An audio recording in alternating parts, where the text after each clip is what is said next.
step would be to call me. What I would like to do is sit down with you and see what your needs, what your wants, what your dreams are.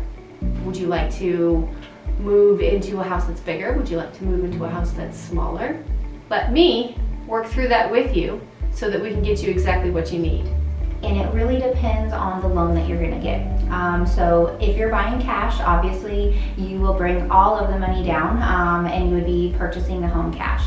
There are several different loan options that would be available, and a lot of that will be dependent on your credit, your income, and the loan that you actually get. So with that, there are several different loans. The most popular one is going to be a conventional loan. That can be as low of a down payment as 3% and as much money down as you want to. If you're going to be an investor, that conventional loan will at least be 20%. But most of the time, we can get a conventional 5%, 10% down. There is a limit for income if you're at a conventional 3% down. You can make too much money to qualify for that loan. Another popular loan is called an FHA loan. The FHA loan will have a 3.5% down payment, and that will be kind of a typical thing. You can always put more money down than that, but that would be the minimum. There are a few other types of loans. USDA Rural Development is $1,000 down. The rest of that is financed. CHAFA loan, you can do that with a down payment or have a down payment assistance where you don't actually have any money that's coming out. Those are going to be the most popular loans. There are some different grant programs that we've seen in following or previous years. So it just really will depend on your credit, your income, and how much you actually already have for a down payment. The more money you put down, the less your mortgage payment's going to be. And so that's always a good thing to have lower payments. Right now in the market, it's 30 to 45 days from the day that you go under contract. To actually find that dream house, that can vary. That way all the processes go through.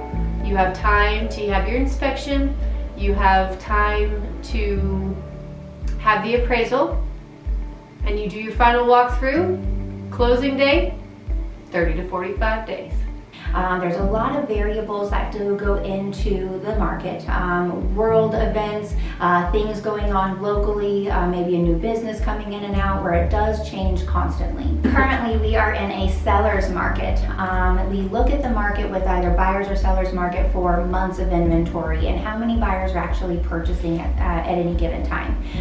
With that being said, the months of inventory really dictate kind of what side we're on. But at this point, we have lower inventory levels and a lot of buyer demand. And so with that low supply and high demand, it is a seller's market. With that being said, it's a great time to sell. It's the highest prices that we've seen in our area for the longest time. But on the flip side, it's still a good time to buy because the interest rates are still very low. We have seen interest rates tick up a little bit this year in 2022, but ultimately it's still a great time when you can get a low interest rate. And if we find a great home for you and the interest rate's low, you're approved, then it does sound like it'd be a great time for you to buy. The hard part when selling in this market is the lower inventory, and we just need to make sure that we are have everything ready to go with your house, so that way when you're ready to sell and to purchase another home, that we can get you into a new home and make sure that we're matching all of the dates and the deadlines up to make sure that everything goes smoothly and on track to do both a sale and a purchase at the same time. In today's market, you should definitely have your house ready to be put on the market as soon as you are ready to start looking. Are you using the equity from your current house to buy the new house? That's a question that you need to ask. Ultimately, the realtor is going to be your guide to make sure that everything of the home purchase or the home sale is going to go smoothly, that no details are missed, and basically to have somebody watching your back. There's a lot of legal issues that can come up, whether you're buying or selling, and you want somebody who is knowledgeable and an expert in the contracts, somebody who's going to be a good negotiator for you, make sure that you're getting a good deal, and then somebody who knows the area and things to do. There are going to be different aspects that you may not know, or nuances of a property or of an area. The contract, they increase that every year, and it's now 22 pages long for the Colorado state contract, just a plain contract with nothing filled into it. So with that, you want to make sure that you have an expert in your corner to make sure that everything is done right, to negotiate for you, to make sure nothing is missed, and to make sure that everything goes smoothly for you and to get you where you need to be on time.